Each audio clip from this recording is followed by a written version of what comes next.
صالح اور دیندار دوست بناؤ تاکہ جنازہ میں اور بعد میں مغفرت کی دعا کر سکیں۔ برے لوگوں کی صحبت سے بچو، ایسا نہ ہو کہ وہ تمہارا تعارف بن جائیں۔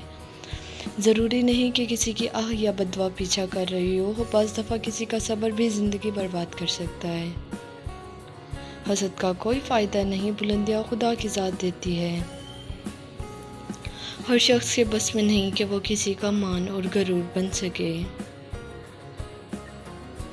کبھی کبھار خاموش رہ کر لوگوں کے رویوں کو محسوس کریں، یقین جانیے آپ بہت سارے غلط فیصلوں سے بچ جائیں گے۔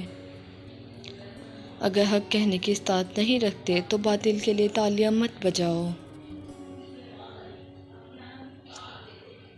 ایک ہفتے کی اہمیت جاننا چاہتے ہو تو اس سے پوچھو جو ہسپتال میں داخل ہے۔ ایک دن کی اہمیت جاننا چاہتے ہو تو اس سے پوچھو جس نے روزہ رکھا ہو۔